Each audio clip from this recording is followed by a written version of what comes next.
So thank you for letting us come to talk with you today. Today we're in conversation with Ed and Barb Blysak. Barb came to Golden a bit later, but Ed was born here in Golden, in fact, in this very house, I understand. That's right. And what year were you born, Ed? 30? 1930. And was your family a big family? Yes, there was it's two families, wasn't it? Two families. Or three. Three families together. Yeah. Yeah, there was, do you want the number? Sure. Well, there was six in the first family, and then my sister was in the second family, and I'm in the third. I'm the youngest. Okay. So there was 8 in total then. And then I think a couple And of two that died in the first family, too. Oh, okay. On top of that. So 10. infants. Yeah. Right. One we think is buried in Lake Louise. So where did your family immigrate from? My people came from Slovakia.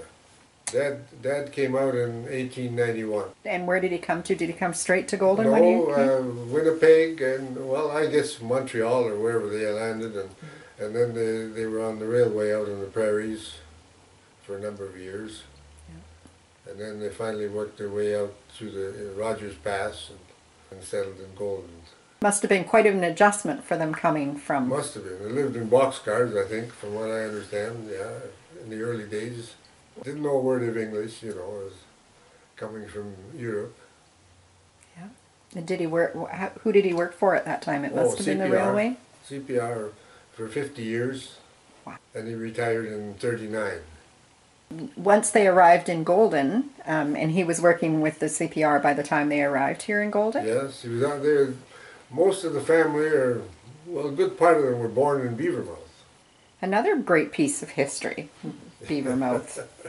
Yeah, because a lot of people don't, because Beavermouth really doesn't exist anymore, a lot of people are not aware that there was, you know, once a kind of a little community right out there at Beavermouth. Yeah, there was a school there, a post office, store.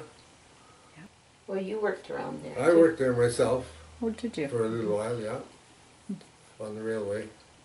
And when they finally moved into Golden, did they move into this house right away? No, they lived in a house across the river from the seniors' hall. Oh, okay. In that area. There's nothing there now, but there was a smelter there in the early days that was supposed to be melting gold from Canyon Creek. Right. And it didn't happen, but I can still remember the stack for the smelter, and they blew it down during the war. It was a tall, big stack for the smoke, you know. But they lived there. The Johnson family was there. That's Laurie Johnson's people, his grandfather. So his father grew up with your brothers and sisters? Yeah, that's right. His father grew up with my older siblings. Mm-hmm. Yeah. Long before my day. Right. Yeah. Yes. Yeah. And then were Thorsons there too? They came after the war. But didn't they live nearby too then? In the section house. Yeah. Yeah. Across from the old rail bridge. Right. Right. And there's a little cemetery in there yet too, I think. Yeah. I don't know if it's still there now or not. It's still there, but it's not marked anymore, so you need to know where it is if you're Yeah. going to make a visit there. But that is another thing that's little known about Golden's past, that the Golden's early beginnings were actually over there on that side of the tracks. And you know, that's, as a result, our first cemetery was over there. Any idea what year they left there, and did, after they moved from there, did they move here? I guess so. They must have, yeah, because this house, a new part was built in 1914, so I guess that's when they came over to this part. Do you have any history on the old part of the house, Ed? Have you been told anything about that it? I know of. Yeah. It was just we think that it just was a house. Well, there's 2 or 3 rooms there. Mm-hmm. Maybe they tore part of it down and added this part. We don't know. Yeah. Nobody ever said. Yeah. you've obviously been in here your entire life. Have you had to make any great changes to this place since you've been here? Oh, there's some. I dug out more of the basement by hand, you know, some years ago, and put a tin roof on it, things like that. You know. Yeah. Chinked up the chimney a bit here and there. Or no, what's Henderson. Henderson's built the house. Oh, They right. had the sash and door factory in Golden. Do you remember that? I do, and he built a lot of places in Golden, that Yeah, Henderson they were the company. builders, yeah. Yeah. And when you were doing the chimney, you can. So from here, where did you attend school? Here in Golden, Yeah. yeah. Lady Gray. And I don't know what the other school was called, the one where Golden Installation is now. Yeah, there was a high school there, wasn't there? Or a school, Well, I guess, that became the high school in later years or something. No, that, I don't know. That, you mean over there?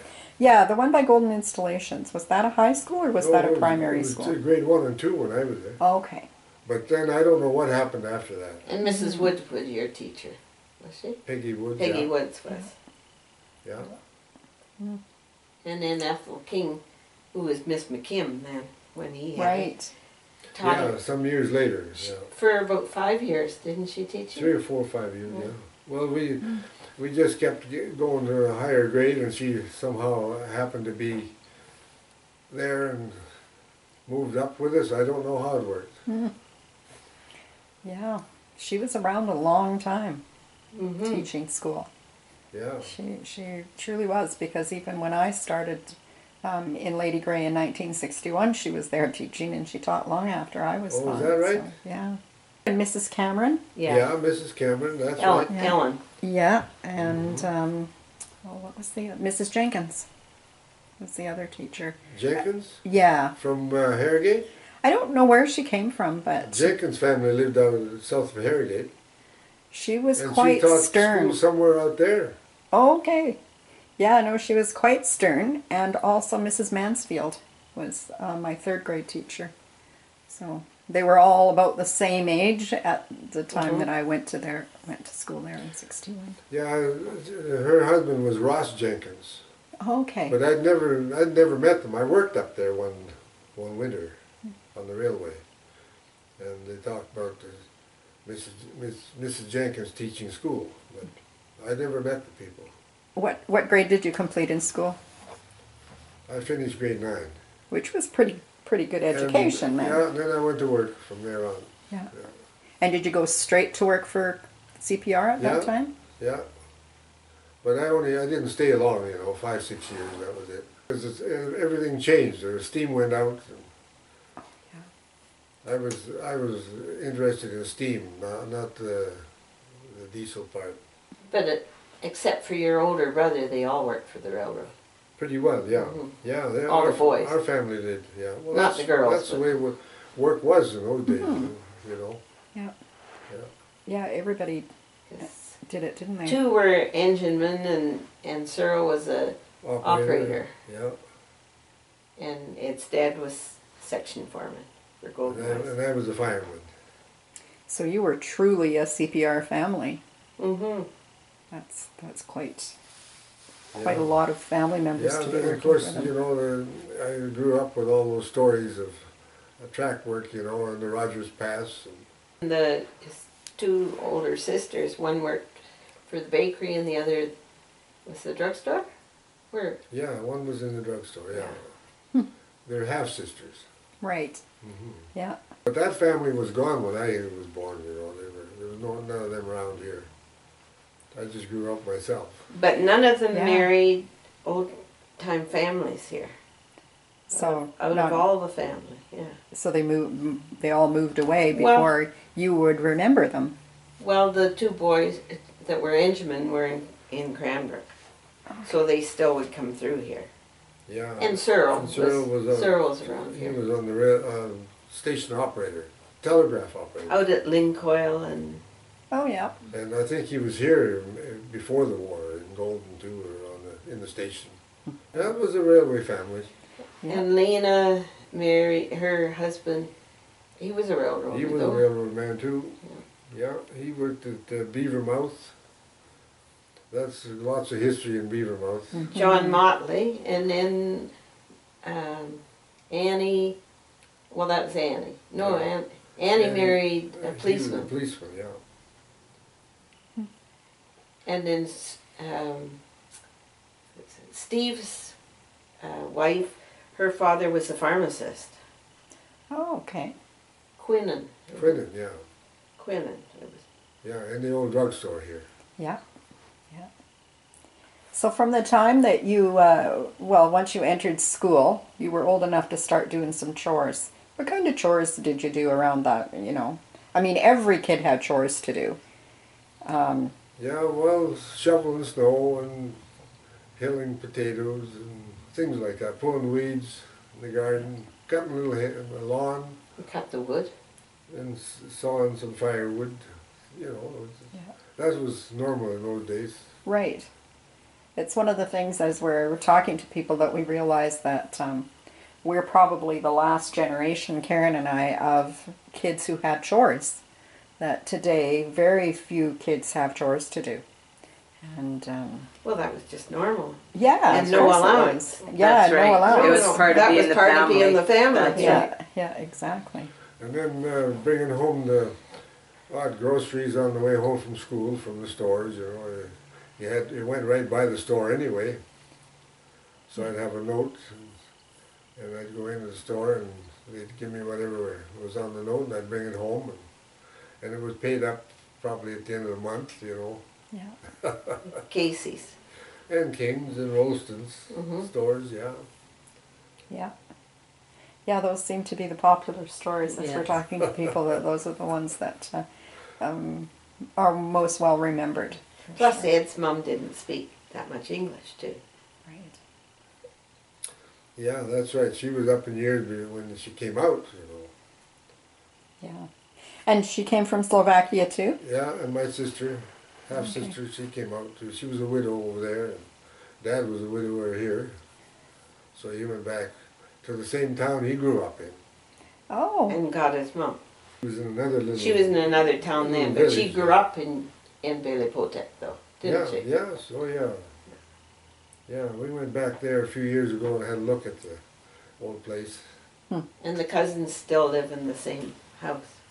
Oh, that's wonderful. Mhm. Yeah, they're still in the log house, yeah. And the Yuriks were from the same town, too. Same little town. Oh. Yeah. You know, that probably explains why the two of them settled so close to each other here in Golden, Mm-hmm. because they could at least speak with each other, right? Well, and they were midwives. The first Mrs. Blysak was the midwife for all the Yuriks. Oh, And Mrs. Yurik was midwife for even when Ed was born.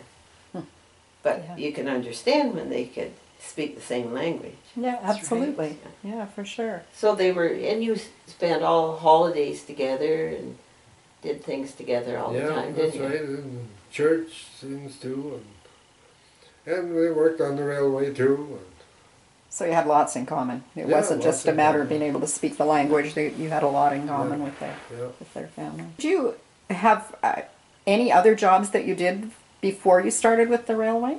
No, I was. I told him I was 16. I was only 15, turning 15. Well, you did, Ed. You worked in the railroad on the track. Oh, When you were I forgot. 14. Yeah, they hired two summer holidays and school holidays. They hired 10 of us in town here. Wow. Half working towards Moberly and half up in the canyon, pulling weeds with a shovel. They had a shovel and a lunch bucket, and somebody carried an extra pail with water in it for drinking. The water along the track, you know, until you're at a certain place. But there was high water. It was summertime, and the muddy water, you know. So we carried the water for drinking, and we walked all the way to Moberly, because that's where we ended up working. That was the end of this Golden West section, and so we were pulling weeds there along the track, trimming along the track. Who were the other ones? Oh, there was Esty was in one, and I don't know if Ernie Barron was there. Carl Conley, I think. Oh, Robert Anderson worked too for a while. But he was there. Bunny Anderson. Mm-hmm. Yeah, he was on the track too. I thought that story sounded kind of familiar because Yeah. we talked with Robert last week, and he talked about the same thing about Working you on know, the track. yeah, 10 young fellows from Golden working along the track in Yeah. the summertime. So then the next summer, that was in 44, 43. I was 13. Not even 13 yet then. So we pulled all the weeds and then we went up in the canyon. They split us in half and we worked with the section men and we were putting around, putting in ties and whatever, you know, kind of learning the job and yeah. You were being groomed So he for was your 12 future. years old then. Yeah. We were making money though. Yeah. 2 bits an hour. Wow. Yeah, 25 cents an hour. Never had so much money in my life. Big Yeah. money. Yeah. Yeah. But it's all relevant, right? Yeah. Yeah. But you could buy something with it, you Yeah. know, not like now. Yeah. Yeah.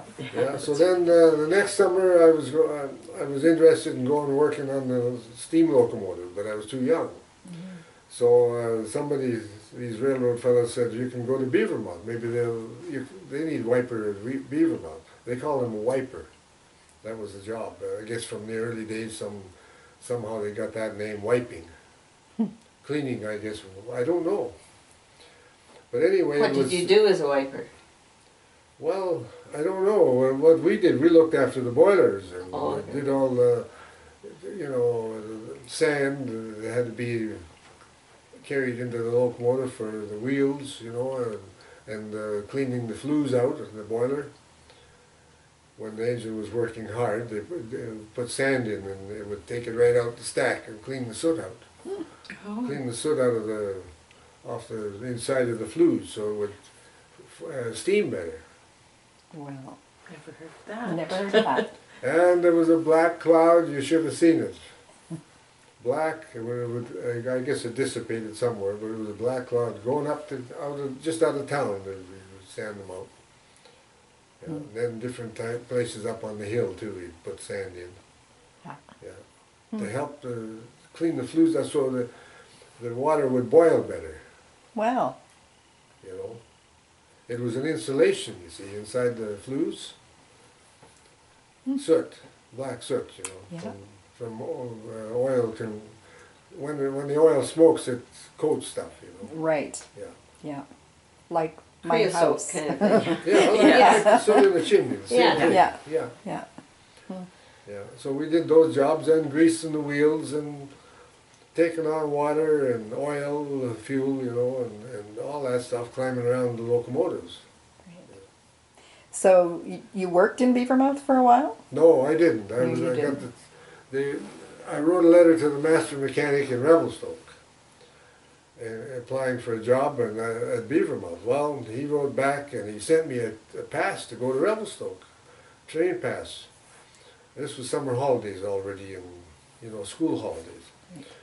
And he sent me a pass, and he says, "You're a little young," he said, "to be starting out at a place like Beavermouth, but come to Revelstoke, and we'll get you started there."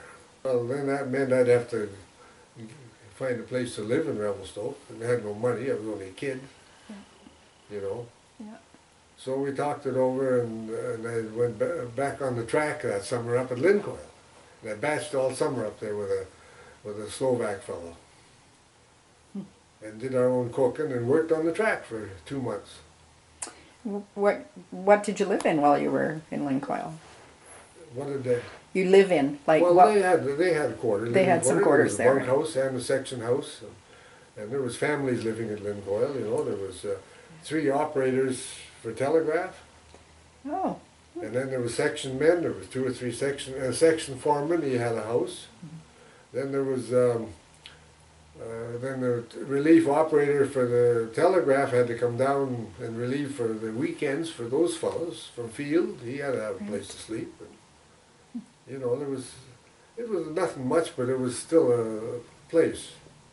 And that's when they turned the locomotives around to come back. Here, empty. For another push, and then we turned the other ones here, you know, on the Y. yeah. When we're talking about the Y, the Y Yeah. is just to Yeah. the north end of your house, Right right? here, yeah. Right here. Yeah. Yeah. And the one at Lincoil was in just there too, and there's nothing left of it now, you know. But the highway still drives over the end of it, if you knew where to look. Well, I know that most people wouldn't even know there was a place called Lincoil because it's really all it nothing is there. now is just A sign. a sign on the track, right? Yeah. Yeah, that's right. Yeah, there's nothing. It took everything out. It's gone. Yeah. Yeah. Except there's a double track there yet for a little bit, for meeting trains, you know. Mm-hmm. Passing track they call it. Yeah. So I batched there with a fella for 2 months. Then went back to school, and the next year I applied to go to field. And so Dad and I went up to field and talked to the foreman in the roundhouse, and yeah, you can go to work. So I finished school here another week or so, and I went up to field. So the first week that was fine. I was getting used to the layout of, you know, everything that was in there around the roundhouse, the tracks and that. So worked there that week. Then the next week, you come to work at midnight. That's how the railway operates, you know. It runs all year, Yeah. all hours. All hours. So there was no 2-day layover like you have now, or 3, and then you come to work on a different shift. Oh no, you had 8 hours off, you come into work. Double in. So there I was, working the first time I ever was up all night in my life. Well, didn't you Yeah. call and wipe and Well, feel that's after 3 months I broke in and learned the ropes, and then I got to be a call boy, light up man, and all that different stuff in the roundhouse, filling lubricators and calling crews, running around fields calling crews. right to their houses? See, every train that went out of field, every freight had 4 engines on it, 3 pushers and a road engine.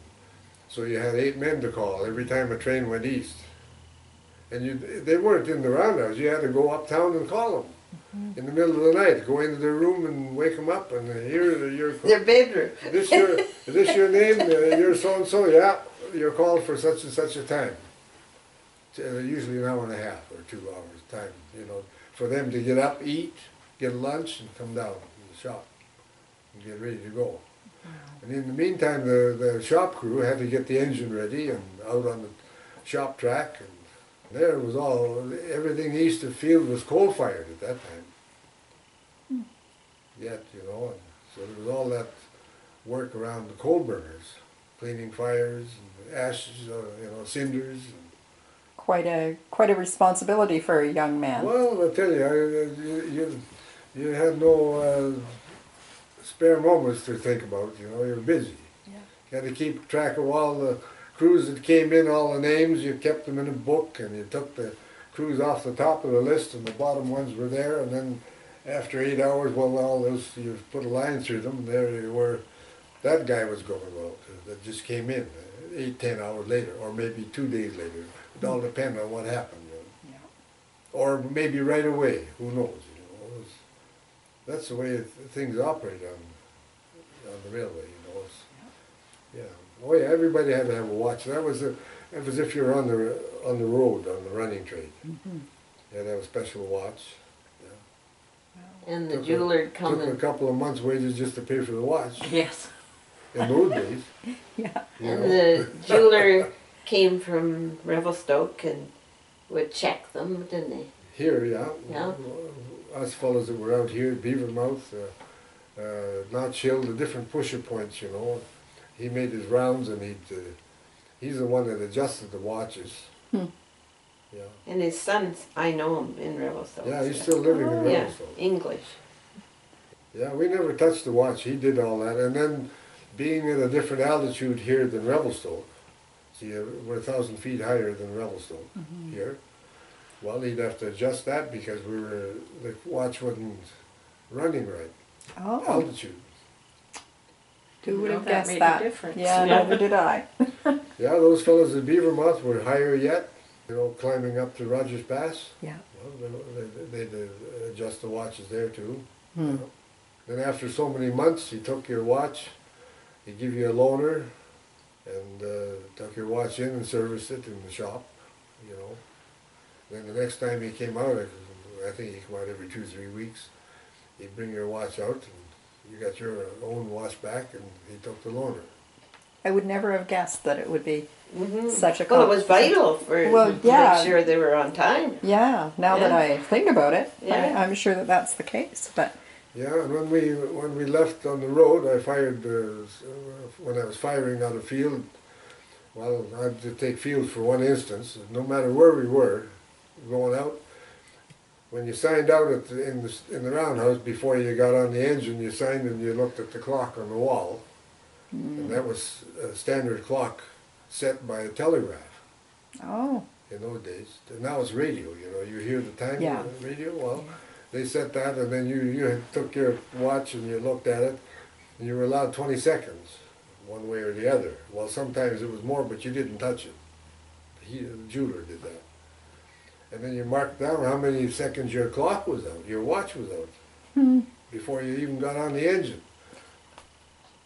It was on paper with our signature. And then before we left the yard, we were already hooked on the train and ready to go. The whole train crew, the engineman, fireman, front brakeman, the head tail end brakeman, and the conductor were all in the engine. And we all pulled our watch out and compared the time, how many seconds were out. And then that was every trip. that's incredible. I never would have guessed that it would, you know. I mean, I know that the trains were almost always on time, but I never really put any thought into what kept them on time. That's quite incredible. I'm sure people are going to be interested in hearing that too. How many trains did you have through? Passenger trains, how many were there? Oh, how many passenger trains? At that time there was 6 each way. That's coast to coast. Right. Yeah, And today we have, none. Nothing. and isn't it silly that we don't? It's a shame. It's a shame. Yeah, it really is. So you worked at those jobs, and then when did you take? Was that when you took the full-time position with CP Rail? Well, I was a fireman by that time, you know. Yeah. I wrote up the rule book and I did all the student trips, and I was on the spare board. So I worked from Revelstoke to Kamloops and the Okanagan, and that south line to south of Revelstoke to Arrowhead, we run down there too. Then all the pusher jobs, but I was on the spare board, so you sooner or later you got everywhere. But making student trips, you had to make all these student trips to learn the road. Learn the road, the layout of the land, and where the hills were and the downhills, and you know where all the sidings were. And just a general idea, because when you're on your own, you're on your own. There's nobody else up there to show you. Right. You know, just a crew. You know, and on these pusher jobs, the fireman, there was just a fireman and the engineman on the engine, no brakeman. It's only on freight that there was a brakeman. You know, so the fireman had to throw all the switches, you know, crawl around and get out on the ground and throw the switches, and we had a key. Every switch was under lock and key on the main line, you know, on the main switches. Anything leading to the main line was still under lock and key too. So it was all locked, you know. And you had to fill up with water. All Well, sure, we got to take on water too, and fuel, and sand. And yeah, it was a day and night operation, continuous. and messages too, didn't you? Have, Well, the train orders, yeah, Yeah. all written out. That was telegraph operators. Laurie Johnson did that job. He was one of them, and he knew how to do the telegraph, the Morse code, and lots of times the train orders came by Morse code, and they'd decipher it onto paper, and then they'd have to spell out all the main words, and numbers had to be all spelled out as well as named, you know. The numbers had to be spelled out back to the dispatcher. Do that by telegraph, and then they'd hand them, we'd get them with that hoop, you know, there was a long that's what I was loop, thinking later. kind of a loop, and you put your arm out there and you'd catch it on the fly, you know. But you had to be right ready. Yeah, sometimes you couldn't see for steam and leaks and stuff in the winter, you know, but sometimes you'd miss a hoop. Well, then right away you'd holler to the engine driver, and he'd have to stop the train and brakeman would run back. But by that time you were a quarter of a mile down the track. So once you had the hoop and you had the message off the hoop, what did you do with the hoop? Oh, throw it out. Throw it out. Throw it back out, yeah, and then they'd pick it up later when there's no traffic. They'd walk through the snow or whatever and pick them up again. It was on a little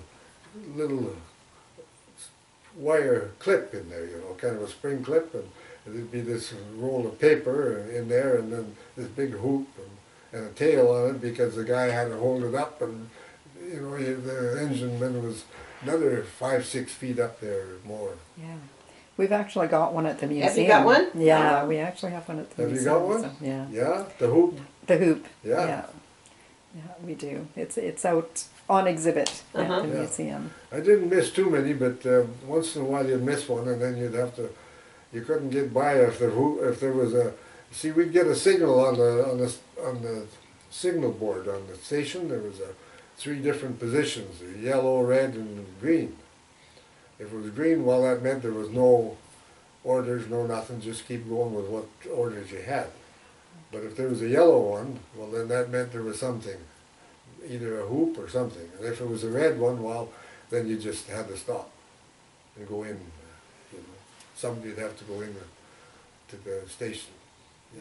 Oh, it was quite a system. It And sounds then like you worked it out was. of Cranbrook too, Yeah, and then I worked on the Crow's Nest Road to Nelson. with Cole. Oh, Yeah, So you worked through, how far in the Crow? Crow's Nest Pass, just to the top. Then Alberta Cruise took over from there. okay. Same as Field, Alberta Cruise went east from there. They And you come worked in, into so Kimberley they come in too. from Calgary. Right. Yeah, You worked into Kimberley too, yeah, didn't you? Kimberley, yeah, Kimberley, and down to Yak. We used to make Yak turns. That was American traffic. You know, we could go to Yak, and then there was the Spokane International Railway came up from Spokane to Yak. Now it doesn't. It just comes to the border now, but it did in those days, right up into Yak. And there was another American train coming into Nelson too. Isn't that something? So did you work with your brothers? A little bit, yeah. Just it all depends how the turnover was on the board, you know. Sometimes you get a trip with your relatives, sometimes you didn't. Most times you didn't, you know. Because there were 2 enginemen, so. Right. Yeah, I did. I worked a odd trip with each one. Yeah, it was quite a thing. But then the diesel started coming in, so I left. About what year was that? About I left in 50? 51, and I worked on the track at Haregate for 1 year after that, and then I left there. So about 52 I left, yeah. 52. And then what did you do with yourself? Oh, I was with the forestry, and then I went to the mine, the spill machine. I was there a year, in the powerhouse. Well, after that, I was all over. Worked for a farmer in Saskatchewan, and down at the coast. I was on the island in the logging camps, Queen Charlotte's Island a little bit too. So there was a length of time then that you weren't in Golden.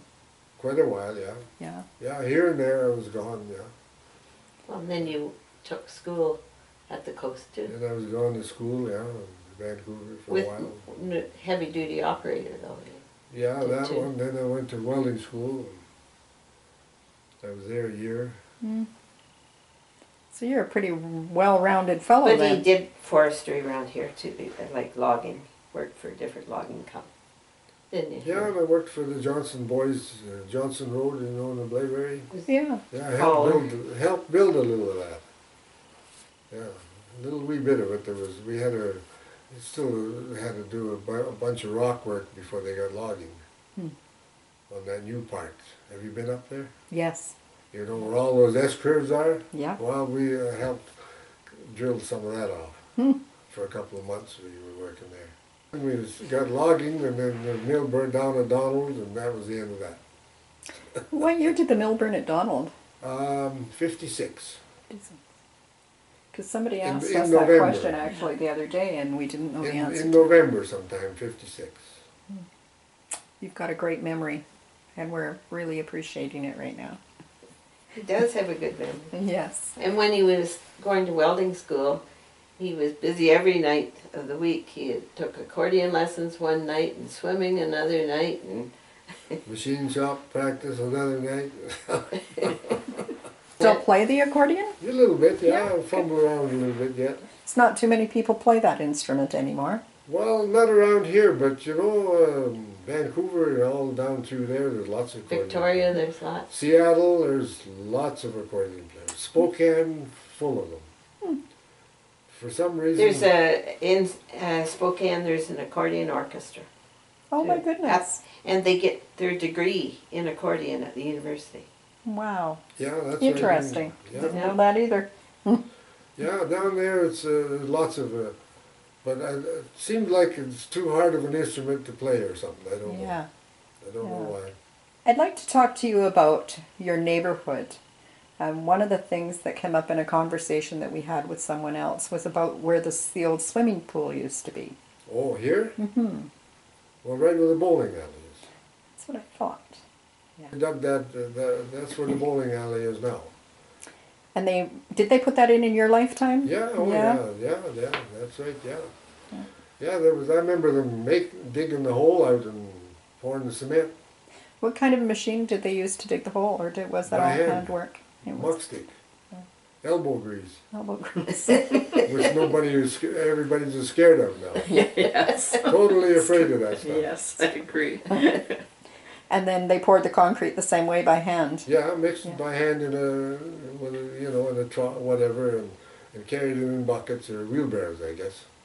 And they had a form there, and Bunny Anderson worked on that. Mm-hmm.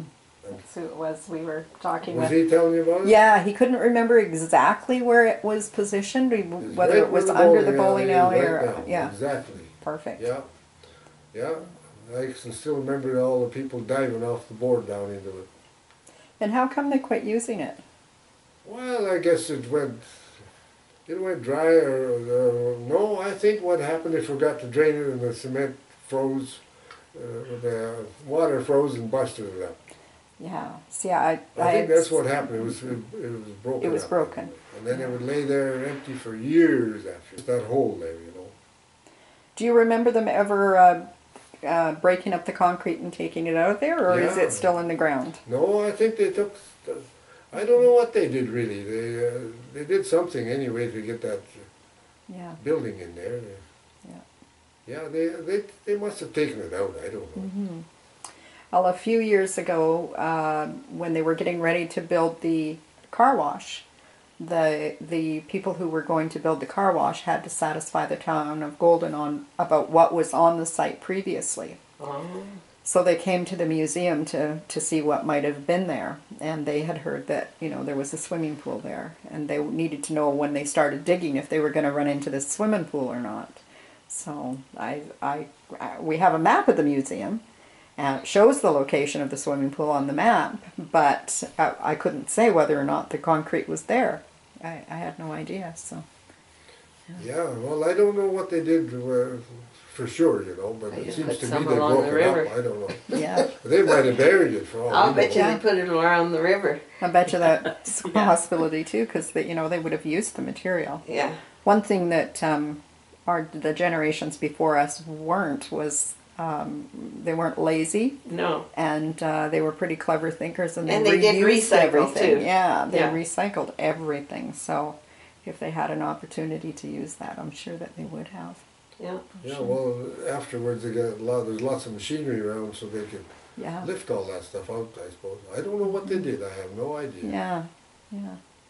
And over here across the street, today they're getting ready to dig for a Brewery. brewery, and beside that there is the Glacier Rafting Company.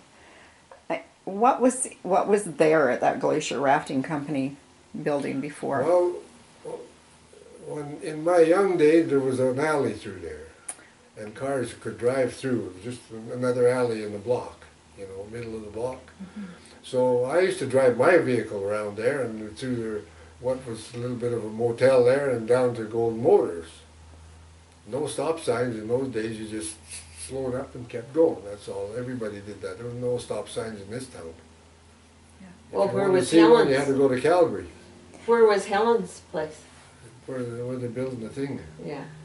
Yeah, right Yeah. across the street. But anyway, yeah, and then, so that, where that rafting thing is, that was just a chunk of empty land. Gravel bar, and it was full of, not, just grass, you know, leveled up somehow.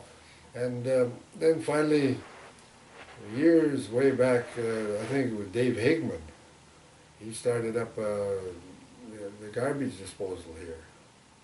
Oh, Dave Higman. yeah, That's Ed Lucas's wife's dad. right, right. Yeah, Dave.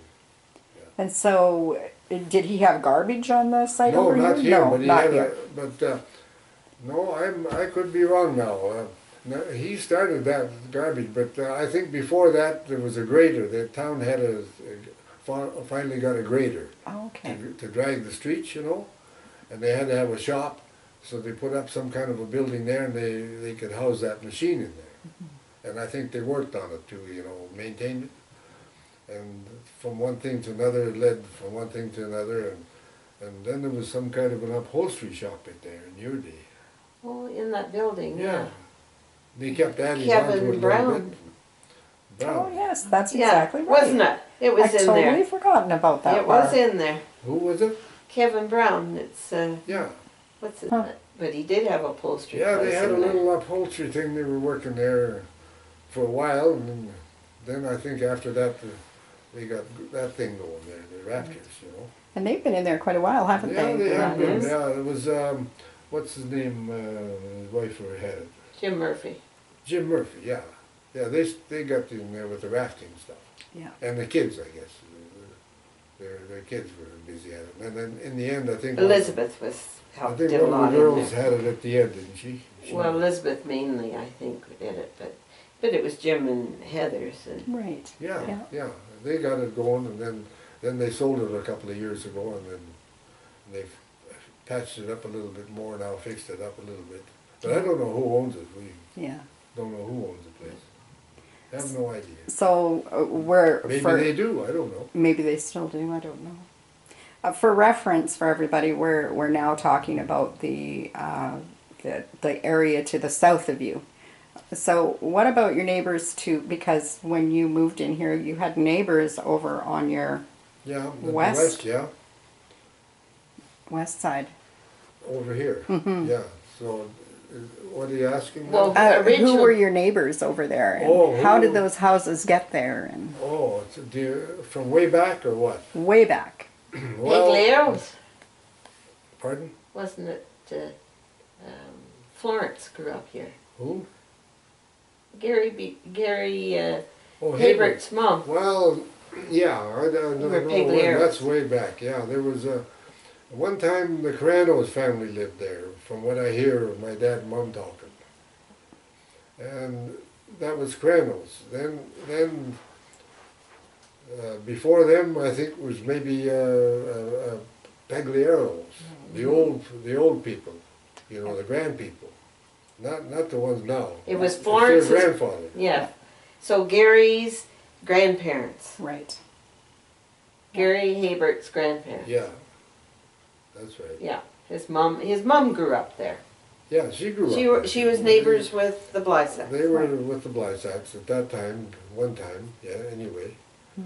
Yeah, and then I can remember, from what I can remember, I think Aho family lived there one time. They were a Finn family, his dad worked on the track, then they moved to Revelstoke. And there's some still in Revelstoke. Right. then Sophie Savicki's mom and dad, they come from Ukraine. And they were there in my day. And then they left here in '44, went to Revelstoke. He was a railroad man. So after that, Don Pickett bought the place. Don and Ken Pickett lived here. He lived there for his young days. And went to school with you. Pardon? And went to school with you. Yeah, but only Yeah. only 1 year, I think, or two. And they would walk over the river In the wintertime. to come home for lunch and whatever. So then I went to work and I lost track of that. But anyway, Don and Irene lived here, and then they traded places with a house down past Roy Nixon's there, Okay. somewhere down in there. And Gondek was in building homes at that time, I think, in real estate sort of. So they traded with Gondek because the smoke was getting them down from the locomotives here. That white smoke, they were idling here all hours of the day and night. Not one or two, but sometimes there were 10 engines in there. Didn't come here the same as it did No, there. just the way the lay of the land is, we just missed us here. But we couldn't see the house sometime for smoke. Oh my goodness. Only it went right over where they moved to. Oh no. Yeah, and it went straight into where the hospital is right now. Yeah. And that's where all the brewery smoke stink is going to go Could to. it still go that way It'll too? be right through the town office and in the hospital. Yeah. But anyway, so then after they moved, I think one of the Cameron boys. Don Cameron was Danny Cameron. renting, I guess, probably, was he? Oh, maybe, yeah. Yeah. I don't know. I have no We idea. had different ones. And then it was what's her name from the, Lynn Ellis, who had Lynn. the fabric store. Oh And yes. she was taught home ec, I think. Yes. Too. She Yeah. did. Well, she Yeah, was she here rented too. that for quite a while. And then the Gondek sold it to some guy in Alberta because they were some oil guy. You know, we're going to make probably, I don't know. Who knows? He was Anyway, railroad owns it now. speculating on real estate or something, and he wouldn't fix nothing, so she left. And then fell down, and then finally the railway bought it and tore it all down. But there were houses beyond though That was too. Gleesman, beyond, Frank Gleesman. They had a bunch of logging equipment over there. and Right. They were, But even Lockhart's lived there. Bev and Harry lived. yeah, down they there. lived there too. There were, yeah. there were about 4 houses from here down, and now we're the last ones. Right. Yeah, that's right. But anyway, yeah, and then the fellow by the name of Gordy Lidstone from Salmon Arm, he and his wife lived there, and the kids. And he had a logging truck, and Harry Lockhart was driving for him for a while. So there was a shack there that Harry and Bev lived in. Mm-hmm. Yeah, before they moved over the other side of town. Mm-hmm. Yeah, yeah, and then finally that all went and tore out. I don't know what happened to it, but it's all gone. And then on this side was Urick's, who Yeah, and then built Doris, it, and then Jacobson's, Ted Jacobson and Doris bought it. lived there. They lived there for about 45, 50 years. They And- lived across the track before that, And then Mr. Haniel, So Mr. Hanula lived here next door. next to, beyond Urick. Urick's house. yeah, and then Lindgren's. Oh, okay.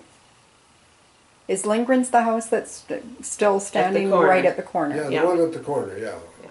That was Lindgren. And built Mr. that one. Haniel was his. Yeah, And the Angela next one. lived there, and then Urick's, well, Jacobson's. Yeah. So Lindgren's and Haniel's were Finns.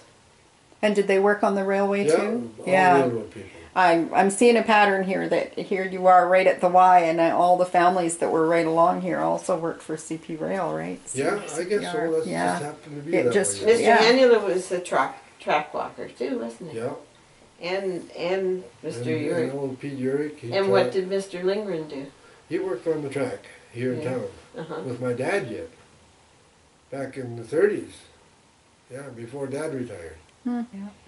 And then Paul Fuse lived across the street where the Ready Mart, Oh, right. remember that was Paul's? And then there was another little house. Ronnie and his wife lived there. In another little house. But- towards and the Paul's courthouse. wife was Vaughn, Yes. Alan Vaughn's. They were sisters and brothers, married to sisters and brothers. Right. And the same with Doris and Ted. Yeah. And Sid. Small Sid town. and Beta. Sid Small and Beta. town. That was 2 sets of. Yeah. And of course then there was other people lived. There was all railroad people in this neighborhood, you know, at that time. And then there was the, was it government yard or something? Oh yeah, was the where Government Yard IGA is. Where the what do you call it? Yes. IGA. IGA, yeah. Yeah, that's something else that a lot of people wouldn't know is that where the present old courthouse is, there was a courthouse older than that had been Oh, there yeah. and taken down. Yeah, And that they had a police station right there, yeah, and a as jail. well a jail. A jail too. Yeah, and that they had the government works operation Right. right there Right where the there, IGA too. Right there, is yeah. today. That's Yeah. right. Yeah, yeah. And at one time in Golden's early history, there was a schoolhouse right beside. Let's see, it would have been on the same lot, probably right beside the police station. There were in the old pictures we have. We can see the old school building there with the flagpole and so forth. But I'm Is not that right? sure when that one was taken down. Would that be near where Mrs. Neville lived? No, No. I don't think so. Because she was right in there Yeah, too. she was there too. Yeah, Yeah, it, Court- well, mhm. yeah. There was a it little could house very there. well There was be, a house yeah. right in there. Yeah. right could next very to well that be. other building. Yeah. There was. Yeah. Because that was Mrs. Neville's house. And then Nicholson's had another one over on this Yeah, on side this side, yeah, where the that looked much like this house. into that vacant lot there. That's I think it's right now they're The cars. Golden Ford all the Right. They have the sales cars. Yes. lot there. Mrs. Exactly. Nicholson, Mrs. Oscar, was she? What was Oh, Dan Nichols. Dan Nicholson? That was Dan Nicholson's house. Looked much like our house. But no relation to the Nicholsons of Nicholson. Right. Yeah. He was was- he was an engineman, that old Dan. Yeah. Now he retired when I was starting the railroad. That's, when I started, you know, I was working with all those old guys. Right. It was me, a little wee punk kid, and all the rest of them were just retiring. Yeah. Yeah, all out there. And you know, we used to talk there in the roundhouse. Things were tough going, the cold winters, you know, and at field. And remember one old fella come in there, and they asked him how did you find the rail? Well, he said, I found the first 40 years to be the toughest. And here I only had maybe 3 months, 2-3 months, and then he's talking about 40 years. And the building that now houses the dollar store, that was an old bakery building. Yeah, Yeah, that was Yeah. Crosses, that was Yeah. Jack Cross's the bakery. brick part. Yeah, I don't know about what's there. I never even. it was quite a fancy building when it was built. Yeah, I'll bet it was. Yeah. Yeah. And it wasn't that much older than you, actually. I think it was built in 1934. Oh, is that right? Yeah. So you would have just been little and not And remembered when it's it was brick built. too. Yes. Yes, Yeah, and it's brick. brick. Yeah, that's right. And the Jack Buckham building is still standing. That's still standing there too. Yeah. Yeah. That's all. Well, cement, which was isn't the it? butcher Yes, shop? it is. Yeah. Well, the butch. You mean the Keenly side. Well, that's where that lot is right now. The old highway went up onto the bridge right there. Beyond towards the bridge. Yeah. You know. Yeah. Yeah. It was on the other, on the far end of the Yeah. Of crosses. Crosses Yeah, Bakery. just on the far end of it. And you might remember them tearing down the old Queen's Hotel. Did you have any occasions to go in there? I must have been away. You must have been somewhere. away, I eh? wasn't around when they tore it down. Yeah. But I was in and out of it quite a bit through the years, you know. Yeah. And then I used to call the crews, the odd crew in there, people living in there, you know. Some of the fellows would have a room in there. Golden was really a town of immigrants, wasn't it? It in was. those early days. Yeah, it was. Yeah. Because just in your block there were Swedes and Finns. Finns, and you guys were from Croatia, Slovakia. Slovakia. Yeah, and the Ukrainian folks next door. Some Italians And then over there was too. Ukrainians down the other end of town, and Polish people. Well, language is very similar, you know. Yeah. Yeah. Yeah. There was the Latoski family, and that was another old-time family, the Latoskis. But that's the way it was, you know. It was all kinds of languages in here. And before my day, who knows what it was when the old mill was running. Mm-hmm.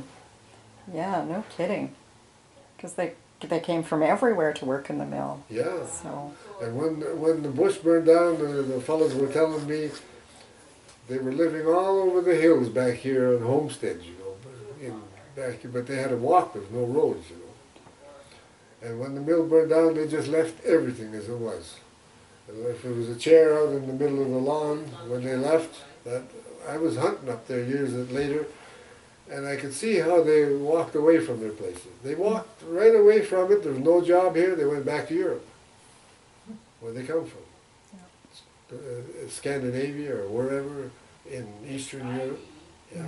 Well, I guess what else were they going to do? Yeah. And Roy Nixon was just telling me a while ago that his neighbor, that was the Tress boys, they're logging back in here somewhere. They run onto a camp with 400 beds in it.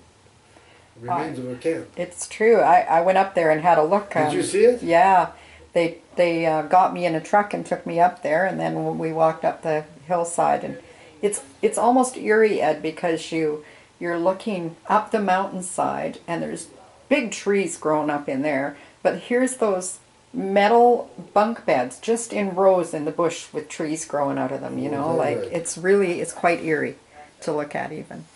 But we wandered around and we found out where the cookhouse was, because here's the big ranges, the big stoves. Cast iron stoves. Yep, sitting right there, and the piles of dishes still piled up. Oh, is that piles right? And well, yeah. Roy and I were going to go up to it. I don't know if Roy knows where it is, but... No, I know. Invite me along when you want to go, and I'll take yeah, you. Roy and I were going to go, and his nephews were here from the States last fall. Okay. And then we were going to go and look at some of those old camps, and then the one brother got sick, so they had to go back. So we never got there. Yeah. No, it's pretty incredible. Yeah, and that was quite an operation, that logging operation. Oh, that must have been there. It must have been. Operation. Yeah. Because there's a headquarters camp in Donald too, you know. Yeah. Up there, Wiseman Lake there. Yeah. There's a camp in there, and then there was a headquarters camp just up here, where you swing off up to the hill after you pass that beaver pond up there. Yep. Well, there's a camp right in the bush there. Right. Big. That was called headquarters. Yeah. Yeah. Yeah. Yeah. Well, it must have been a big operation. Big operation. Because the railway ended up, if you kept going, you come out on the railway of Donald. Yeah. Back down the hill, you know. They say they were hauling logs from Donald into the mill here. Yeah. By rail. By rail. Some of them, you know. Yeah. Yeah. No, it was a huge operation. I know in 1926, when the fire went through, they were employing 450 men in both the sawmill and the logging operation, which is huge. That's more than that we have at work doing the same job today, for sure. But you know, when I was working at Donald, there was between Donald and town, and all the bush, I think there was 500 men. Mm-hmm. Yeah. Yeah. And when did you go to work? After you left the CPR and you worked around a bit, when you came back to Golden, did you go straight to work for the sawmill after that? No, I worked on and off a little bit, just, you know, a month or two here and there, not much. But I ended up at the mine at Spill Machine. Okay. I studied diesel, you know. They called us in to train for diesel engine, but I wasn't going to sit on no engine on the CPR for 25 years just looking out the window. That's what they did, you know. Mm-hmm. The law said you had to have a man there looking out that window. And now no responsibility of any kind. Just sit there and ride around for 25 years doing nothing. Yeah. So I packed up and went, and then I took a course in correspondence, and I ended up in the mine and Spill Machine. They broke me into the diesel electric in there, and it was very, very similar to firing a locomotive, only it was a little bit, it was different, like with diesel engine, that's all. You know, rather than steam. Right. Yeah. And so I broke into that, and then after some years, I worked for Hydro for 8 or 9 years, diesel operator here in town, and I was up in Mica for a while, and Blue River and McBride and all those places, filling in for holidays. Oh. Just here, a month or two here and there, you know, Yeah. things like that. And then I'd work with the line crew here in town. And then when the diesels come, well, then we'd work again and run the diesel. That's when they built that line, you know, from Cranbrook up here. Yes. Yeah. Well, then that job petered out. I went down to the coast and I took a welding course, but I was in there a year at the school. Had to have a year in, and before you could qualify for a certificate Oh, with an instructor. Yeah, so I did that and got. Well, you my- went to BCIT, Yeah, Vancouver Vocational and then vocational BCI. and Yeah, BCIT. yeah. So I was in there, and finally I said to the teacher, I said, you know, I don't know if I'm going to make it. You know, it was a tough course, and I said, I don't know if I'm going to make it. You know, I think that maybe I better forget this welding. Oh no, he said. He says, go home, take a week off, go home. You know, forget about this place. And when you come back, you'll be all refreshed and you can keep going. And it made a big difference. Yeah. yeah. Yeah, it made a big difference. So I did, and then I finally finished it up. And you got the General Proficiency Award. And I took a 6-week course in the welding at Calgary, at SAIT, years before that, in the 50s yet. And I had the two little cards in my pocket when I went in to see the boiler inspector in Calgary, in Vancouver. And he says, if he looked at all my stuff and he says, you're a little bit short on time with the instructor. You know, I didn't have enough time. So I pulled these two little cards out. There were six weeks. By golly, you know, they accepted them right there. Oh, wow. Yeah, he accepted them. And he still gets alumni magazines from SAIT. And it gets, yeah, every once in a while the magazine comes on there. And, yeah. And SAIT then was out in the farm. Oh yeah, it was just all it was just wild grass around there. Yeah. Yeah. And the road to Cochrane was up that hill, you know, up Crowchild Trail. Right. That's the only way you could get anywhere Yeah. to come out to Golden. Yeah. Yeah. Pretty different. If you went to what is it, that place there, down along the river, can't think of the name of it, this side of Calgary, Bowness. Bonus. Yeah. Well, that was dead end. You couldn't go no farther than Bowness unless you were on a train. Yeah. There was no road from there out. But you and Jimmy Pecora went in on your motorbikes too, didn't Oh you? yeah, but we didn't go to Bowness, we were on No. that other road. Highway 1A, Oh, yes. yeah. That's the only one there was. Yeah. 8 hours to come home with a car. With a those car. days. Yeah. What about in your motorbike? Well, about the same. Yeah. Yeah, it was a rough road, you know. Some places it was full of holes. And No pavement. No pavement and sharp curves and washboard. Yeah. Yeah. Yeah, it was tough going. But nobody knew the difference. No. No. Nobody knew the difference. We'd take the train to Calgary, you know, and that was the easiest way. Take the train 8 hours and you were in Calgary with the train. Have to stay overnight, no doubt. Well, you didn't have to. If you went on that early morning train here, at 5 in the morning you caught that train here in Golden, you'd be at Calgary around 1 in the afternoon. And you could do your shopping, and if you had a dental appointment or anything, you get that all done, and wander over, have supper, and wander over to the station around 7 in the evening, and you could get on the train, and you'd be back here at 4:30 in the morning. And Barb, you weren't Valley born. No. Could you tell us about where you were born and a bit about your family before your arrival here in Golden? I was born in Owen Sound on Georgian Bay, and we lived there until I was 14, I guess. My dad went into ministry, so then we moved, while he was at college, we moved around quite a bit while he was going to school, because he'd have churches that he looked after on the weekends, but we would live in the manse there, and then after I finished training, I went to London, Ontario to work, And what kind of training did you do? nursing.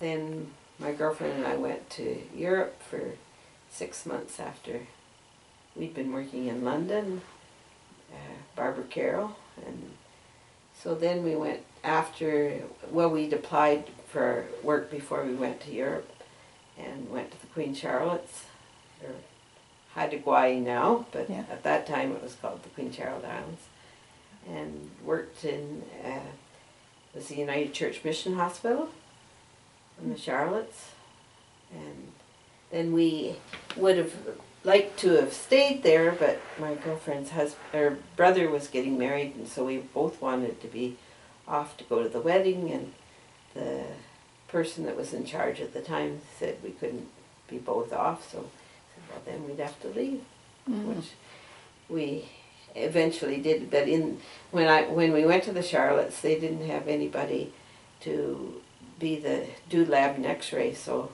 I did lab and X-ray as well as OR and whatever else you needed. And then the matron left, who had told us we wouldn't be able to go to the wedding. She left and I was matron, so just before, but we still had planned to leave, so then we went to Toronto and worked for 3 years, and then we wanted to come west again, so I saw on the Canadian, well, we'd applied to the church hospitals, but they didn't get back to us right away, so I saw on the Canadian Nurse magazine that they needed nurses in Golden, so I applied in one letter for the two of us, and again, my friend Barbara had never even applied, and Beth Neville accepted both of us. Oh, wow. So we had a Volkswagen camper, and we traveled west and checked out Golden when we got here, left some things, and then traveled around for the summer and started in September in 71. So that's. And when you first arrived here, did you live in residence here? Mm-hmm. Yeah. The nurse's residence, Yeah. right beside the hospital. Close to the area where the It's where public health was. public health was. Yeah. Yeah. Yeah. And so then Barbara got married in the next year in 72, and Ed and I in 73. So you guys have a few years under your belts too, hey? So Roy and Joyce introduced us. Uh-huh. Yeah. Oh. Roy'd say, you have to meet my flying friend, because Ed had a plane at the time too. Oh. You flew. He flew as well. Yeah, that was another one that took my lessons in Calgary at the Calgary Flying Club. That was another year or so, back and forth, running around, traveling, you know, going to Calgary and coming home and working and one thing and another. But it was interesting. It sounds to me like you really enjoyed learning new things. Well, I didn't go to school when I was young, so. Yeah, yeah. But it was hard, you know, when you start learning all that stuff when you're later, a little older. You know, welding was a tough one too, because everything is different. Flying was again something different, altogether different. You know, you didn't learn it overnight, that's for sure. But he can add things faster in his head than I can in a calculator. And he gives all the credit to Mrs. King. Yeah, Miss Ethel King, yeah, she was strict. Yeah. But he also knew Norman because they farmed right behind our place too, didn't they? Yeah, they had all the land from the track. That way. Where the overpass is now, that was all farmed too. And when you were young, you'd go out and sit between Norman's legs, didn't you? And, Yeah. and go around the field, you You'd be know. out there cutting hay behind the horses. He'd send Ed home for water, for them to have Get some a water. can of water for And them. then he'd be back out there going around the field. Yeah, yeah. That would be another thing that most people wouldn't know about Golden is that some of the areas were started off as really large farms, like across the tracks was the Richard Love farm and the Kennedy farm, and they were quite big. And over on this side was Kimpton's and Kings, Yeah. and And you the know, large- Connors was over. Connors, Did too. you Yeah. say Kennedy? Kennedy, yeah. I don't know that name. The Kennedys would have been gone really early. You would, Oh. I don't think you'd have I any wonder if reason that to was the remember Connor them. farm after. Yeah, probably. I'll bet it Because- was. Because Connor's I'll have to land look. went from down here, you know, Yeah. where Finning was, all that land in there. Yeah. And they donated the land for the Legion Cemetery up on the hill. It's still their farm. Right. Right. Way up on top there. Yeah, they had a couple. All of that big bush pieces. is good for nothing, but I mean it was a homestead, I guess. Yeah. You know, good for nothing yet. It's all bush and nothing but ashes because of all the forest fires. Right. Through all the ages, you know. Yeah. Today, lots of people would recognize you out on your bike. That you ride a bike, and you're bringing that back into vogue because there's lots of young people in town riding bikes again. Oh yeah. But you've ridden your bike for Yeah, always. I've been riding it. 1950. That one. That one. Yeah, I wore one out before that. But you bought this one new in 1950. Yeah, And, that's right. and your truck Yeah. and your rowboat. Yeah. So a great fisherman. Well, I used to fish. You all used to? Yeah. Oh, I used to go enjoy it and hunting too. I used to hunt. Well, say about when you were young and you'd go fishing What about it? and you go into Keenly sides. Oh, Yeah. yeah. Well, we'd in the fall, you know, we'd fish in the river here, Kicking Horse, and coming home from school, we'd pick up some meat for Mom and Dad for the table, and then I'd ask him if he had some scrap meat for fish bait, something out of the scrap box, you know. So he'd look around the scrap box. Oh, that's nothing much but fat in there, you know, scraps of fat.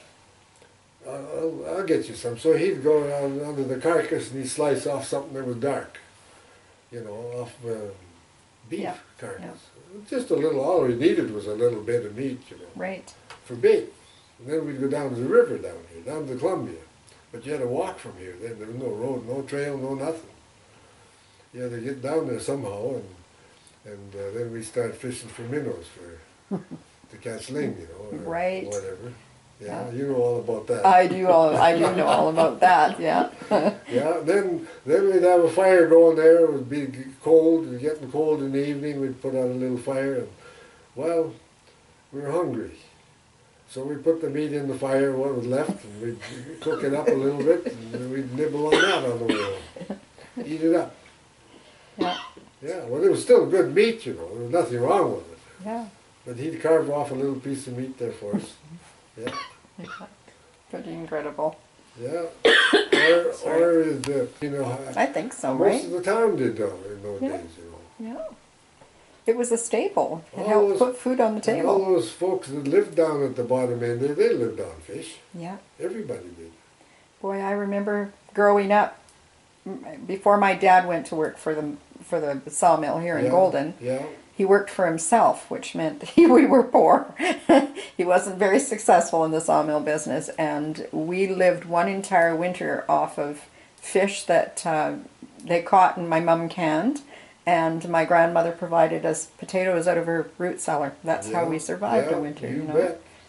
And it's only now when I look back on it, I think, wow, we must have been poor. But I don't ever didn't remember feel feeling poor. poor No. because we had a roof over our heads and lots of food to eat. And, you Yeah. know, it never occurred to me that we were eating the same thing day after day. It was what we did. And So. you know all about ling. Oh, yes, my dad was a Did you great cook wing up the fisherman. livers? Yes. Boy, they were good. They were good. My dad ate every part of the fish. Yeah, too, so. well, I finally Including got the eyeballs. livers too. Ling liver. Well, he that's did cod too. liver- Yeah. Yeah. Cod liver oil. He'd cook up go fishing and cook up these fish, and I think, what are those white things running around? in Yeah. there? Yeah. What were they? The Eyeballs. eyes. Oh yeah, Dad used to eat the eyeballs for sure. That was quite a treat. Eddie, You bet. fins and Yeah. everything. Yeah. Well, they were just little fish, you know. And my dad says to me, You catch those little ones, he says, and you just cook them up a little bit crisp. And he says, you eat the whole thing. You don't even look at the bones. Right. Eat the bones and all. Yeah. Yeah. But he used to go up, where'd you go? Cedar Creek all the time. Up to Cedar Lake, up that way. Yeah. I'd be up there 4 in the morning. Well, I'd be up there about 6 in the morning. I'd be up there, already fishing. Yeah, walk from here. Did you do much berry picking while you were Well, out on that side? there was some berries, but I never worried about it. Yeah, but you should. A bunch of us young kids, and Bunny Anderson was with us that one Did he time. say about that? Yeah. Yeah. He did, eh? Yeah, we went on the train up there. No tickets or nothing. Just Dad went up to the station with us in the morning, at 4 in the morning, and he talked to the conductor. Well, they were all old timers, you know. They worked for 50 years together, those guys. He told him something, so Dad says, just go in the smoker. There was a smoking room in the coach. Did you know that? Well, then he said, go in the smoker and sit down and don't just sit there. So we sat there with our pack sacks and everything, and the conductor looked in and nodded, yeah, how you doing, boys? And away he went, kept going, and he knew we got off at Connaught. There was nothing there but a shack with a phone in it. Nothing, just a little shack for a phone. That's Connaught Station. So up in the bush we went and picked berries all day, and we had some section men with us too. Alec Lindgren was with us, and I think old man Catless, and maybe Johnny Thorson too, the old men, you know. They were out picking berries with us. Then we walked 3 miles down to Stony afterward, down the old grade, and caught a freight. Every freight stopped there anyway for water and brake inspection. So we just climbed on some box cars, and lumber cars or whatever, and we rode home. Got home here about 8 o'clock in the evening. Yeah. Yeah. That's pretty incredible too when you think about that you were doing that single task for the berries, and today most people wouldn't even consider going to the bush to pick a berry. Yeah. Maybe things will change one of these days. I think they will. I wonder. Yeah. Bunny Anderson, Robert Anderson was telling us that he and a friend would walk over across into the back country over here. Was it 8 miles or 9 miles in with their packs on? Yeah. And they'd pick berries all day, and then they'd walk the 8 or 9 miles back to town with the berries that they had picked. They come out the same day? Yeah. 'Cause It was sometimes they stayed over though. He I said was going to about go that. with them, but I was too young, you know. I wanted to go He's with 5 those years guys. older. Yeah. And but I was too young. But anyway, the trip we were going to go was start out early in the morning around 4, Right. and then stay that night and another night, and then come out. Yeah. Yeah. Yeah. He said that sometimes they would wait over an extra night just to fill their packs, but he said the first few years they didn't do that because they were too little to carry those full packs. Oh But- yeah, that's true. Yeah, and then, but he said as he got older, the packs got to be about 30 pounds. They didn't come out of the bush till they were about 30 pounds, and so here they were at 12 and 13 years old, packing out 30 pounds of And berries, you know 8 where that miles. was? It's where the ski hill is now. Right up on the first or second lift up there. Yeah. That's where they were picking the berries. Right. And you know there's an old railroad bed up there too. Yeah. And they were railroad logging up there too at one time. It's right along where the road is. Ed shows us all the time. Where Yeah. We've got some beautiful maps of that area showing where the rail bed was. Oh, that'd be great. yeah. Yeah. Yeah. It's pretty. It's I pretty didn't know that. I interesting. just used to see the grade in the fall when the leaves dropped. Yeah. You could see from a distance where the line was. Yeah. You know, in the side of the hill there. I went on to part of that old rail grade, and it's interesting to try and walk on it now because from the ties, of course, they weren't treated. Oh yeah, they're rotted out. now. They rotted out, and what was sticking out of the ground burned during the fire anyway. So it's like this. all the way. Yeah. So it's quite a challenge to walk on what used to be the Yeah, old May would grade. talk about it too in there, didn't she? Yeah. Yeah, that old grade was, well, they hauled logs out of there by rail. Mm, Yeah. yeah, they sure did, and lots of them. So were you ever involved in any organizations? Scouts or No, I He was was, in the Later Home years. Guard. I was Yeah. with, what do they call it? Pacific Coast Militia Yeah, Rangers? PCMRs, yeah. Yeah. I was with them for a couple of years, Yeah. till they disbanded. I was too young, you know. Yeah. Yeah, I was only 13 or 12. And Mr. Winman was your captain. He was captain, yeah. And it was just us young kids and the old fellas that were in the First War. Right. People who couldn't pass the test to get in because they were not well enough, or No, they were veterans. oh yeah, yeah, You know, they'd been in the First War. right. Who all was with you? Oh, Johnny Thorson was there. And No, but I mean of the kids. I can't remember now, but well, Robert was one of them. He was a little older, but there was Ronnie Fuse. Ronnie Fuse was. There was quite a bunch that I didn't even know were in it, you know. But And when the war ended, they could have their guns, but Ed couldn't have it because he was too young. I had the $5, but I They wouldn't give it to him. It was a disappointment, but that's the way it went. I'll bet. Yeah. I'll bet. And what about you, Barb? You've been involved in a lot of groups and organizations in Golden over the years. Can you tell us a little bit about some of them? And The church, of course. Yeah. And been on the Purcell board almost from when it started. It was just built the year I came. Mm. And Cancer Society, community choir, quilting now, and we square danced too for years. Ed had never danced, so we took ballroom dancing for a couple of years, didn't we? No, just one way. Was it just 1 year? Yeah. And then we square danced after, and we traveled all over square dancing.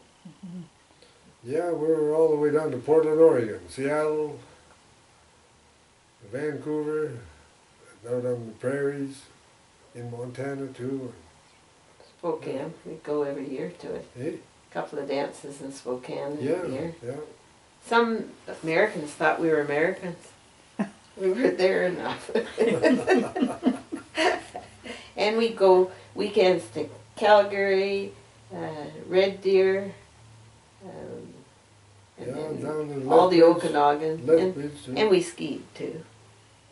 So we'd dance in the evening and ski in the daytime. Mm. Yeah, we'd take a little time off work and a week off in the winter. Yeah. Yeah, Yeah. down in Whitefish, Montana, and Sandpoint, and Mount Baker, and Yeah. but we each place we'd go, we'd be square dancing at night, and And by the time they were building the ski hill here, we were finished with skiing.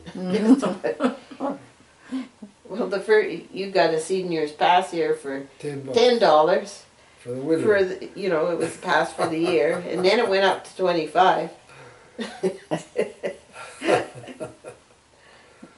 Yeah, that's the way it goes. Yeah.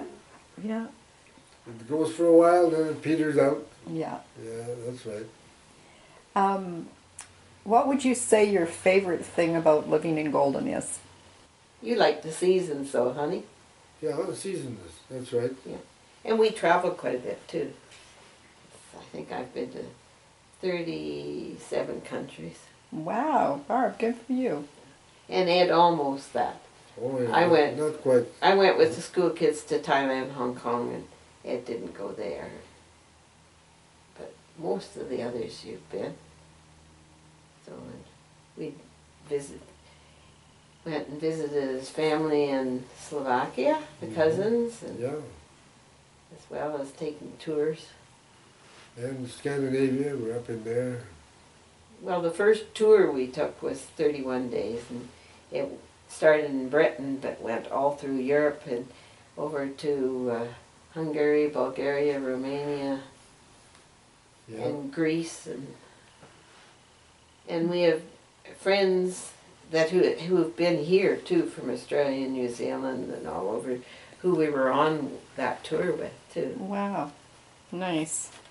I'm not sure that we have any more questions for you. Just about exhausted. Yeah, well, we've certainly gone through this sheet and then some. But I'm curious about whether or not there's any old characters that you just considered to be fun or amusing or just maybe a little raw that that you'd like to talk about. Well, when I was working in Beavermouth, I took a picture of Kid Price, you know, and I don't know where that picture is. It's here somewhere. Yeah, we 'Cause gave I it gave to it, we gave it to the SOK, museum at one time. and she's put it in the museum. Yeah. Do you have it? Yeah, we do have it. That I took that one. Okay. Yeah. Yeah. Yeah. And I used to sit and go in with the fellows into the kid shack, you know, and visit them in there. Oh, he was an old prospector, you know, trapper. and walked all over the mountains, didn't he, honey? Well, he didn't walk too much because he was crippled, you know. Mm-hmm. But the one that did the walking was old Joe Duran, Peg Leg Joe. Yeah. He's the one that was on all these mountains, from what I heard. He's been with that peg leg on top of all these mountains. Mm-hmm. So who Did knows? you ever meet him? If I did, I don't remember. You know. Shortly after we were married, we were in Overweighty, wasn't it, honey? Yeah, I think so, yeah. And we came, he was in there shopping, and it's like you to meet Mr. Joe Duran, and he says, peg leg, just peg leg. And he had a tin can kind of folded and nailed in Yeah. on the bottom of the Not on peg. the bottom, but on the side of On it the to side? keep the wood from splintering. Oh And yes. then he had truck tire nailed on the bottom. Yeah, that's right. And he skied with that peg leg. He'd ski into town here with it in the winter. Yeah. He had Really a- nice he had man. He had a socket that fit that peg in there on the ski. On one leg, you know. He was certainly generous to the community. Wasn't he? Yeah, wasn't he? Eh? And he Yeah. lived in a shack across the river at Nicholson. Yeah. Yeah. Never really. You wouldn't have known from the way he lived No. that he had money, Yeah.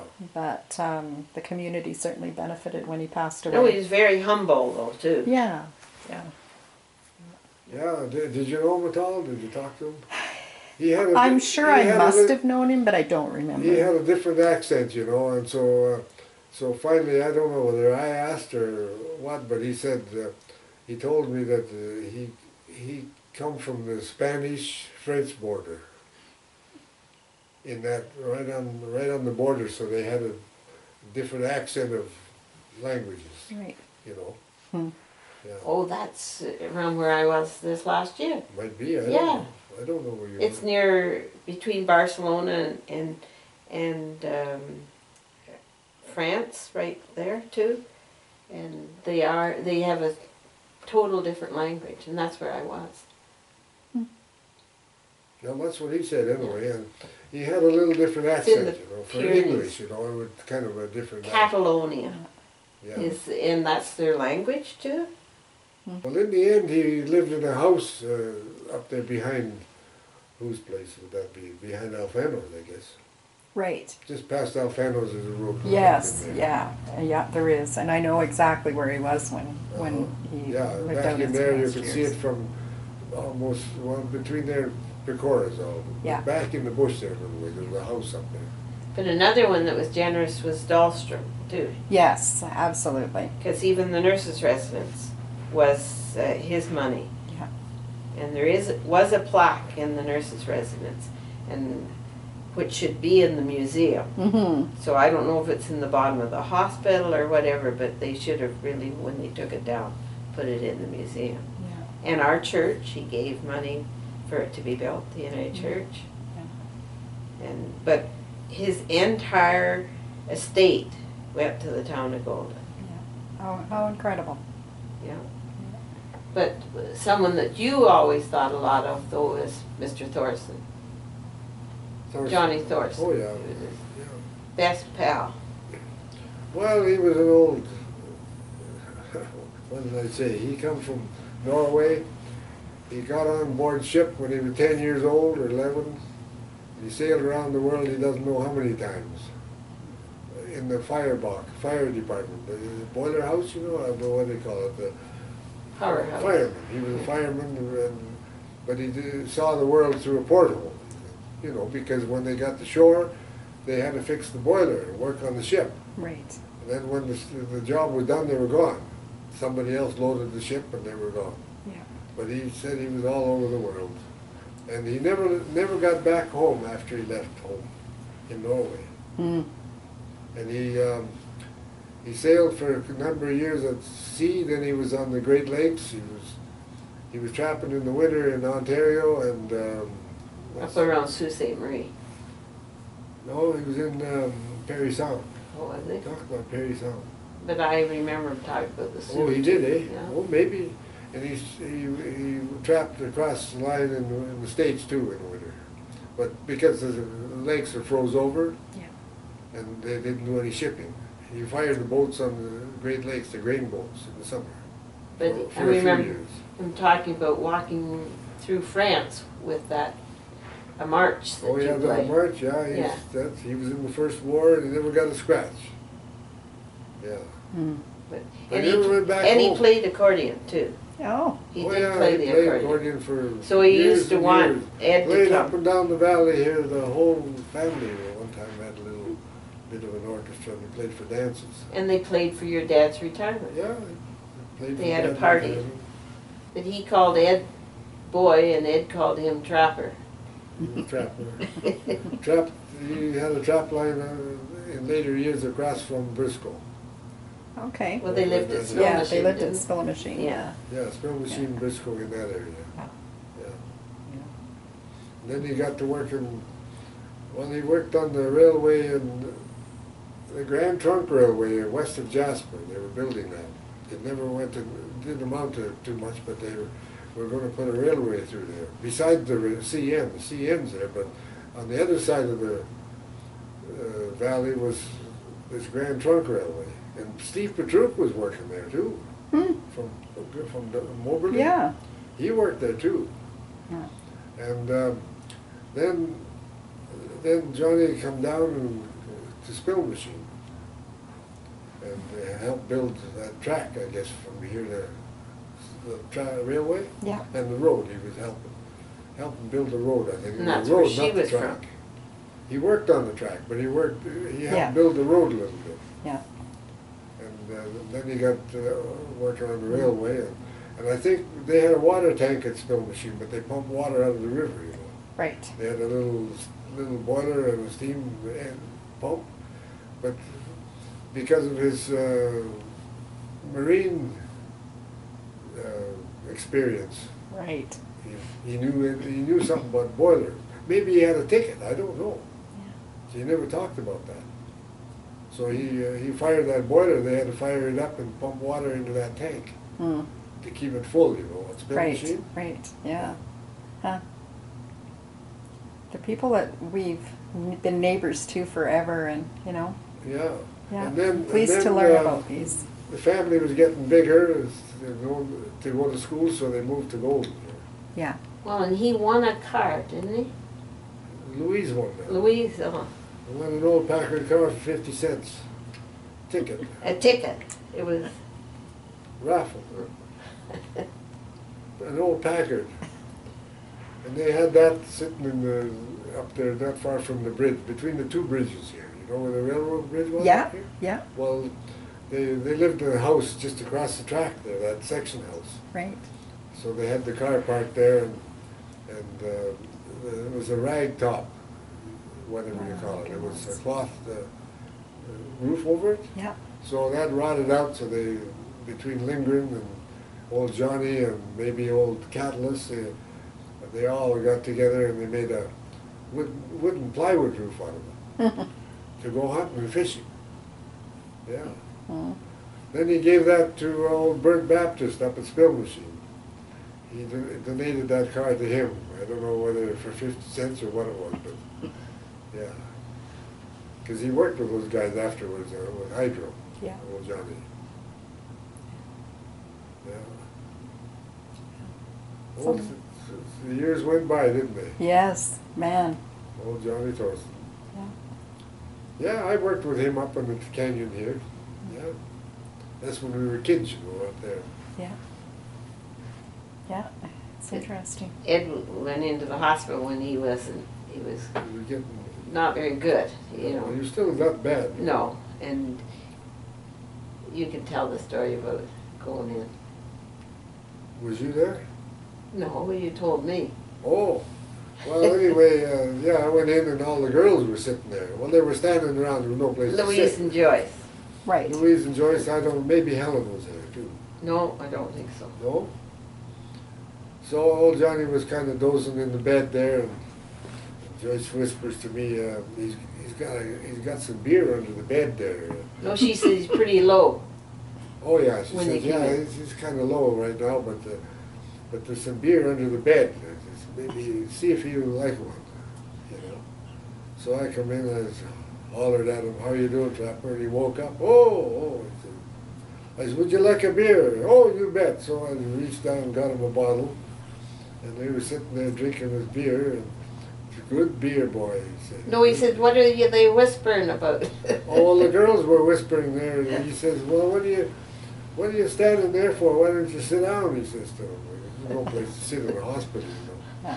"Sit down," he says. "What are you standing around? What are you standing for?" Yeah. Great memories, eh? Yeah, old Johnny. Yeah. He was in his 90s, I think, then. Wow. Yeah, he was around 90 anyway. I don't know just what his age was, but he was up there. Wow. Well, he was First War, you know, so Yeah. yeah. It's funny that he never went home to visit the family after the war because he was right there. You know, they were in Belgium. Right. But Louise's son, Yeah. Doug, I guess it is, has been in touch with the family. Right. In Norway, or, yeah, Norway. Well, Just out of Oslo. Well, I told the girls that when we went, remember when we went over there? We said we'd go see some. Yeah, we were in Oslo for 2 days. Mm-hmm. But Oslo is like Vancouver. It's a huge place. Mhm. You know, it's not just a little place like Nicholson or something. No, that's right. Yeah. Yeah. Yeah, that's a big place. Well, I think we've worked our way through the questions. And appreciate so much you sharing your memories with us, Ed and Barb.